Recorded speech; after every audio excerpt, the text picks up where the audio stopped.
Welcome friends, প্রত্যেকে স্বাগত আমাদের ইউটিউব চ্যানেলে। যে সমস্ত ভিউয়ার্সরা প্রথমবার চ্যানেলটি দেখছেন তারা অবশ্যই চ্যানেলটিকে একটু সাবস্ক্রাইব করে দেবেন এবং চ্যানেলের পাশে থাকা বেল আইকনটি প্রেস করবেন, যাতে এই ধরনের খবর সবচেয়ে আগে সবচেয়ে দ্রুত আপনাদের কাছে পৌঁছে যায়। তো আজকে যে বিষয় নিয়ে আলোচনা করব সেটা হচ্ছে প্রাথমিকের যে 32,000 চাকরি বাতিল মামলা, যেটা কিনা সিঙ্গেল বেঞ্চ 12ই মে কিন্তু টোটাল 32,000 প্রাথমিক আনট্রেন টিচারদের সার্ভিস স্যাটিসফাইড করে দিয়েছিল এবং পরবর্তী ক্ষেত্রে ডিভিশন বেঞ্চে স্টে, দেন কিছুটা অংশ স্যাটিসফাইড হয়ে আবার সেই মামলা কিন্তু ডিভিশন বেঞ্চে আবার শুনানির জন্য উঠছে আগামী 7ই মে বেলা 2টোর সময়। তো একজন শুভবুদ্ধি সম্পন্ন মানুষ কখনোই চাইবেন না যে এন্টার প্যানেলটা বাতিল হয়ে যাক। সবাই চায় যে যোগ্য যারা আছে এই প্যানেলে সঠিকভাবে যারা চাকরি পেয়েছেন তারা থেকে যাক, যারা অবৈধভাবে বেনিয়মভাবে বা অযোগ্যভাবে যদি কেউ এখানে ঢুকে থাকেন তো তাদেরকে একটা সাইডে সরিয়ে দেওয়া হোক। স্কুল সার্ভিস কমিশনের 26,000 চাকরি বাতিল মামলায় এই এত কিছু থাকা সত্ত্বেও কিন্তু সেগ্রিগেশনটা হয়নি, কিন্তু আমি আশাবাদী যে 32,000 মামলায় এই সেগ্রিগেশনটা সম্ভব এবং সেটা কিন্তু হতে পারে, হওয়ার সম্ভাবনা প্রবল রয়েছে। তো সেই জায়গা থেকে এই মামলায় তো ধরুন একাধিক জিনিস আসবে, লুকাস স্ট্যান্ডি পয়েন্ট নিয়ে আলোচনা হবে, প্রিয়াঙ্কা নস্করদের মামলা করা ইখতিয়ার আছে কিনা, ব্রিফিংটা মানে তাদের ব্রিফের মধ্যে আদৌ সেই রকম ইনগ্রিডিয়েন্ট ছিল কিনা, কোর্ট কতটা ইন্টারফেয়ার করেছে, বিভিন্ন যে এভিডেন্স অ্যাক্টিভিটিতে যেগুলো দাঁড় করানো হচ্ছে সব নিয়েই আলোচনা হবে। কিন্তু এর একটা অংশ যদি আপনারা দেখেন সেটা হচ্ছে এই আমরা গতদিনই ভিডিও করে দেখিয়েছিলাম যে অ্যাজ পার রুল মেনটেন করে প্রাথমিক শিক্ষা পর্ষদের তৎকালীন সচিব আরসি বাগচি ম্যাডাম তিনি বলেছিলেন যে বাসু কোম্পানিকে তারা যেন রুলস মেনে প্যানেলটা তৈরি করে, বাট রুলস মেনে তারা প্যানেল তৈরি করতে পারেনি। সেই প্যানেলের মধ্যে কিছু অঘটন ঘটেছে, যেটা কিনা রিজার্ভেশন রোস্টারটা তারা বোঝেনি, তারা মানেনি, আর রিজার্ভ সিটটা টোটালটা জেনারেল দিয়ে ফিল আপ হয়েছে। সেই জায়গা থেকে প্রধান বিচারপতি কোন প্রধান বিচারপতি, যেটা হচ্ছে বর্তমানে আমাদের পড়শি রাজ্য যেটা রয়েছে উড়িষ্যা, তার প্রধান বিচারপতি অর্থাৎ জাস্টিস হরিশ ট্যান্ডন স্যারের একটি অর্ডার আপনাদের চোখ খুলে দেবে। এবং আমি তো বলি যে 32 মামলার মোড় ঘুরিয়ে দেওয়ার মতন একটা অর্ডার এটা, কারণ এইভাবে যদি কোনো প্রার্থী ডিপ্রাইভ হয় এবং তাকে তিনি যদি চাকরি পাইয়ে দেন, মানে অর্ডার দিয়ে তাকে চাকরি পাইয়ে দিয়েছেন এবং সে যদি সেই এক্সিস্টিং প্যানেলে প্রায় 6টা বছর পরে গিয়ে আজকে চাকরি করতে পারে, তাহলে অন্যদের ক্ষেত্রে কেন নয়? তাহলে কেন প্যানেলটা একবার দেখা যেতে পারে যে প্যানেলের মধ্যে কী কী অসঙ্গতি আছে। Justice Amrita Sinha madam same একটা শৌকত জামান বলে একজনের মামলায় সেখানেও একই কথা বলেছে যে প্যানেলের মধ্যে কোনো গরমিল আছে, তার জন্যই তিনি বলেছেন গোটা প্যানেলটা পুনর্মূল্যায়ন যাতে করা যায় তার জন্য প্রাথমিক শিক্ষা পর্ষদকে বলেছিলেন। একাধিক বেঞ্চ, জাস্ট শিবরদাস স্যারের বেঞ্চ, একাধিক বেঞ্চ এরকম আছে যারা কিন্তু এই প্যানেলটা নিয়ে কিন্তু তারা বলেছেন যে প্যানেলের মধ্যে কিছু না কিছু ভুল ত্রুটি হয়েছে। এতগুলো কথা বলার একটা কারণ কি জানেন তো? কারণ 32 মামলা এই অসঙ্গতিগুলো উঠে আসবে, কারণ মামলাটার হয়তো অ্যাপটিউড টেস্ট, অনেকে বলছেন যে শুধুমাত্র অ্যাপটিউড টেস্টের গল্প, না সেটা নয়, মামলা আনুষঙ্গিক অনেকগুলো বিষয় রয়েছে, এই বিষয়টাও আসবে। এবং এইটা যদি ভাইটাল হয়ে যায় এই বেঞ্চে যে এই প্যানেলের মধ্যে এই ধরনের অসঙ্গতি, হয়তো বা অ্যাপটিউড টেস্ট ছেড়ে এই ডিরেকশন এসে যে প্যানেলটা আছে সেটা রিসাফল হতে পারে, অর্থাৎ রিপ্যানেল হতে পারে, আর সম্ভাবনা আছে। এবং সেখানে যারা ফিট হবেন তাদেরকে হয়তো একটা কিছু দিতে পারে এবং সেক্ষেত্রে যোগ্যরা সেভ হয়ে যাবেন, যে যোগ্যরা যারা এখানে আছেন তারা প্রত্যেকে তো থেকে যাবেন, যারা আনফিট ক্যান্ডিডেট তারা এখান থেকে সরে যাবেন। যে অর্ডারটা আপনাদের দেখানো যাক, তো দেখতেই পাচ্ছেন 14/3/2022 এটা একটা অর্ডার এবং যেটা ডিভিশন বেঞ্চে রয়েছে কোর্ট নাম্বার 4-এ ম্যাট নাম্বার 1309 2019 সম্ভবত। তো সেখানে একজন পিটিশনার, তার নাম হচ্ছে আজমাইল হক, তিনি মালদা ডিপিএসসিতে তিনি ওখানে পরীক্ষা দেন, ইন্টারভিউ দেন এবং সেক্ষেত্রে তার নাম্বার 14.something কিছু নাম্বার, ওবিসিএ ক্যান্ডিডেট। তো ওবিসিএ ক্যান্ডিডেট তার নাম্বার দেখা যাচ্ছে প্রচুর সংখ্যক জেনারেল ক্যান্ডিডেট থেকে তার নাম্বার বেশি, কারণ জেনারেল গেছে 10.252 এমডি রাজু, অথচ একজন ওবিসি প্রার্থী তার নাম্বার হচ্ছে 14.something কিছু নাম্বার, 14.375 তার নাম্বার, প্রাপ্ত নাম্বার। তো জাস্টিস হরিশ ট্যান্ডন স্যার একাধিক বিষয় নিয়ে আর্গুমেন্ট করেন এবং ওই যে ব্যাপারটা আমি বলেছিলাম যে কোথাও গিয়ে কখন অনেকের একটা ছেদ যুক্তি, জাস্টিস হিরণময় ভট্টাচার্য স্যারের বেঞ্চে সিঙ্গেল বেঞ্চে একটা অর্ডার ছিল যে যেটা চুজ করবে, যদি সংরক্ষিত বিভাগের যদি চুজ করে তাহলে সেই জায়গা থেকে সে শুধু ক্যাটাগরি মানে পজিশনটা পাবে, আর সেক্ষেত্রে সে জেনারেল ঢুকতে পারবে। তো সেই জায়গার অংশটাকে এই অংশে স্যাটিসফাইড করে দেয় এই ডিভিশন বেঞ্চ। তার অংশটা আপনারা দেখতেই পাবেন যে ওখানে পরিষ্কার বলা আছে এই যে অংশটা, such at alternative set of panel selected candidate for each category council, যে কথাগুলো লেখা আছে shall prepared sir purpose of the providing option of the reserve category, যে এই অংশটাকে এই বেঞ্চ কিন্তু স্যাটিসফাইড করে দেয় যে না, এটা শুধুমাত্র এটা কোথাকার ক্ষেত্রে এটা শুধুমাত্র কাউন্সিলিং বা পোস্টিংয়ের ক্ষেত্রে এটা হতে পারে, বাট তার আগে পর্যন্ত যদি প্যানেল প্রস্তুত হয়ে যাচ্ছে সেখানে কোনো রকম কোনো ইনফরমেশন আলাদা করে কেউ ক্রেডেনশিয়াল দেওয়ার দরকার নেই। তো সেক্ষেত্রে এই সমস্ত সংরক্ষিত প্রার্থীরা তারা অনায়াসে জেনারেল কাট অফ ক্রস করলে তারা জেনারেলে শিফট হবেন, যেটা কিনা এই এন্টার প্যানেলে হয়নি।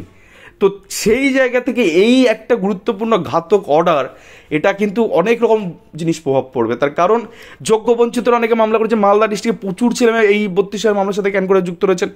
নাজিবুর 20 পেয়ে চাকরি পায়নি, অথচ 10 পেয়ে চাকরি করছে। সেই জায়গার থেকে এই যে লেখা আছে দেখুন, state counselling and purpose of the posting, the rules was restricted to the stage counselling or for the purpose of posting. তো এর মধ্যে রেস্ট্রিক্টেড আছে, তো বাকিটা হুইমসিক্যালভাবে ওরা আর্গুমেন্টটা করেছে। তো সেখান থেকে এই পিটিশনকে কী করা হলো দেখে নিন। The West Bengal board primary education directed to give appointment to the appellant, অর্থাৎ এই আজমাইল হককে petitioner, showing the his name between 50 এবং 51 নাম্বার মধ্যে যেখানে তিনি ফিট হচ্ছেন সেখানে তাকে ঢোকাতে বললেন। তো প্যানেলের মধ্যে কিন্তু অলরেডি দেখুন একটা উদাহরণ এখানে হয়ে গেল, এবং তাকে বলেছে অ্যাকচুয়াল বেনিফিটটা পাবে না, বাট নোশনাল বেনিফিট পেয়ে তিনি চাকরি করবে, এবং তিনি 2022 শেষের দিকে তিনি জয়েন করেছেন। এবং এই 51তম ব্যক্তি যা যা বেনিফিট পেয়েছে তাকে তাই সেটা দিতে হবে, এরকমই অর্ডার এই প্রধান বিচারপতির, বর্তমান প্রধান বিচারপতি, যিনি কিনা উড়িষ্যা রাজ্যের হাইকোর্টের প্রধান বিচারপতি, আমাদের রাজ্যে তখন ডিভিশন বেঞ্চে ছিলেন বিচারপতি হিসাবে। তো হরিশ্চন্দ্র নাসের এই অর্ডারটা কিন্তু মারাত্মক প্রভাব ফেলবে 32 মামলায়, যে এই ধরনের জিনিস প্যানেলে হচ্ছে, যার জন্য একে চাকরি দেওয়া হচ্ছে। আপনাদের দেখাই, দেখুন এই যে মালদা ডিস্ট্রিক্টের প্যানেল, দেখেন এই যে এক্সামটেড ক্যাটাগরি, এখানে সাধারণ প্রার্থীরাও ঢুকেছে, কিছুজন এক্সামটেড থাকার পরে 33 জন এক্সামটেড ছিল, তারপর সাধারণ প্রার্থীরা ঢুকেছে। তো 50 আর 51 নাম্বার, তার নাম্বার 14.375। তো এখানে দেখুন প্রত্যেকের জেনারেল, এখানে রিজার্ভ প্রার্থীদের মধ্যে মানে কাউকে ঢোকানো হয়নি নাম্বার থাকলে। তো এইখানে তাকে পুশ করা হয়েছে যে প্যানেলে তোমার নাম্বার হিসেবে তুমি যেখানে ঢুকবে সেখানে তোমাকে পুশ করা হলো, এবং তারপর তাকে কিন্তু তারপরে একান্ত ব্যক্তি যা যা বেনিফিট পেয়েছে সেটাও তাকে কিন্তু দিতে হয়েছে, এবং তিনি পেয়েছেন বা পাবেন হয়তো, বা পেয়েছে কিনা আমাদের তো তার ইনফরমেশন নেই। তো তিনি কিন্তু এই প্যানেলে কিন্তু ফিট হয়ে গেলেন। তো অনেকে বলছে যারা আনসাকসেসফুল ক্যান্ডিডেট, আনসাকসেসফুল কারা? 10 পা ছেলেটা আজকে সাকসেসফুল, আর 14 পা ছেলেটাকে 6 বছর ঝুলিয়ে রেখে তাকে চাকরিটা দেওয়া হলো। যাই হোক, তো এই ধরনের প্রচুর আনসাকসেসফুল ক্যান্ডিডেট আছে যারা বাইরে ঘুরে বেড়াচ্ছে, 20 পেয়ে বাইরে ঘুরে বেড়াচ্ছে, এরা আনসাকসেসফুল। যাই হোক, এই প্যানেলটা এই ডিরেকশন। আরেকটা উদাহরণ আপনাদের, WPF 15/02/2019, অরিন্দম ঘোষ। কি বলা আছে পরিষ্কার এই মামলা, petitioner appear for the post of primary teacher in Malda district, the petitioner belong to আনটেন OBC B ক্যাটাগরি। ওর OBC দেখালাম, এটা OBC B category. It is the case of the petitioner that he secure higher marks in the selection process then the some general category candidate who have been appointed. অর্থাৎ general থেকে বেশ কিছু general প্রার্থী থেকে তার number বেশি। The law is settle if a reserve category candidate secure higher marks then a general category candidate, he should be treated as a general candidate for the appointment. তো এই ক্ষেত্রে কোর্ট কি order করছে, মানে court যেটা বলছি যে এটা সেটেল ল, এই হিসেবে তো তোমাকে দিতেই হবে। তো সেক্ষেত্রে এই প্রাইমা ফেসিভাবে এই কোর্ট যেটা বিচার করছে যে ওখানে West Bengal board of primary education যারা আছে তাদের সাইডে গিয়ে বলছেন যে এই বিষয়টা দেখুন, যদি জেনুইন হয় তাকে অ্যাপয়েন্টমেন্ট লেটার ধরান, এবং সেটা 1 মাসের মধ্যে। যদি যে ফাউন্ড জেনুইন লেখা আছে for appointment in favour of the petitioner from the available future vacancy, such exercise should be complete within 1 month from date of communication of this order. অর্থাৎ 1 মাসের মধ্যে বলছে তুমি তাকে ধরাও। তো এইটা এই একটা দুটো অরিন্দম বা আজমাইলের মতন একটা দুটো কেস তো নয়, বহু কেস রয়েছে, বহু কেস পিটিশনের তারা আছে।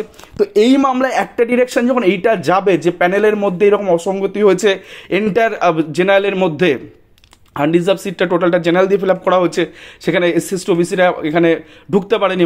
তো সেক্ষেত্রে প্যানেলটা একটা রিসফল হওয়ার তো প্রবল সম্ভাবনা আছে। যদি সেটা হয় অ্যাজ পার রুলস মেনেই তো হবে, কেউ তো বলছে না যে রুলের বাইরে গিয়ে করে দাও। যদি রুল মেনটেন করেও হয় তাহলে তো যোগ্যরা এখানে থেকে যাবেন, যারা আনফিট ক্যান্ডিডেট তারা সরে যাবেন। তো সেটা করেও কিন্তু এই প্যানেলটা বাঁচানো সম্ভব, এবং আমার ব্যক্তিগত মতামত এই দিকে হয়তো যাবে। তার কারণ হচ্ছে এত বড় জিনিস কী করে হবে, একটা রিজার্ভেশন রুল তো ইচ্ছা করলেই তো তুমি পারো না ওটাকে বাদ দিতে। আর্টিকেল 14, 16, 21 এগুলো তোমাকে মানতে হবে, নাহলে একটা রিক্রুটমেন্ট প্রসেস হবে কী করে। যেটা প্রাথমিক শিক্ষা পর্ষদ বুঝেছিল কিন্তু এসটাবাসী মানে বোঝেনি, কিন্তু অ্যাপ্রুভ কেন করলো প্যানেলটা, এই ধরনের বিষয় কিন্তু আসবে, উঠে আসবে। কিন্তু মোদ্দা কথা যেটা বলার যে অ্যাপ্রুভ টেস্ট একদিকে, এন্টার কারাপশন CBI FBI এগুলো যে আছে সব একদিকে করলাম, বাট এই একটা পয়েন্টে যেখানে অলরেডি বর্তমান প্রধান বিচারপতি উড়িষ্যা রাজ্যে তিনি যে অর্ডার দিয়ে গেছেন হাইকোর্টে থাকাকালীন, সেটা কিন্তু একটা গুরুত্বপূর্ণ আসবে। এই অর্ডার যখনই জাস্টিস তপব্রত স্যারের কাছে যাবেন তখনই তিনি গোটা বিষয়টা বুঝে যাবেন যে কী হচ্ছে। এবং একাধিক এরকম উদাহরণ রয়েছে সেগুলো প্রত্যেকটা ক্যান অ্যাপ্লিকেশনে বেশ কয়েকটা ক্যান আমার জানা আছে যেগুলোতে এইগুলো দেওয়ার আছে, তখনই তো তিনি আটকে উঠবেন যে কী করে সম্ভব। তো আপনি ভাবুন না, 10জন, একটা সাপোজ একটা ছোট্ট উদাহরণ দিই, 10জন WBCS ক্যাডারে নিয়োগ হচ্ছে, WBCS ক্যাডারে ভিডিও মানে যেটা আপনার গ্রুপে 10জন চাকরি পাচ্ছে।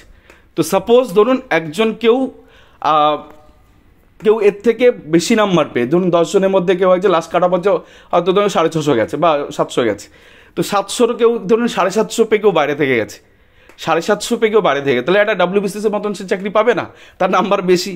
তো জিনিসটা তো তাই, নাম্বার বেশি, ডাবল নাম্বার, ধরুন ওই 750-র মধ্যে ধরুন 1000 নাম্বার ক্রস করে গেছে, কথা বলছি, তো সেক্ষেত্রে সে পাবেন, এটা হতে পারে, এটা তো কী করে আপনি এটাকে সরাবেন।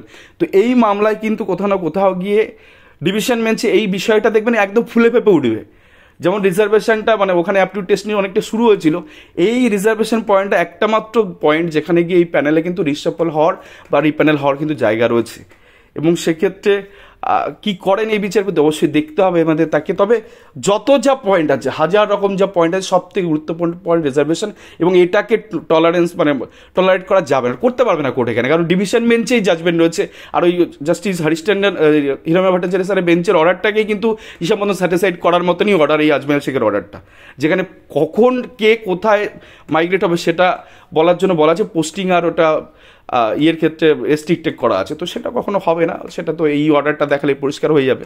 তো এইভাবে চাকরি হয়েছে 2022 সালে এসে, কী করে কী হবে। এই ছিল আজকে গুরুত্বপূর্ণ ভিডিও। ধন্যবাদ সকলকে।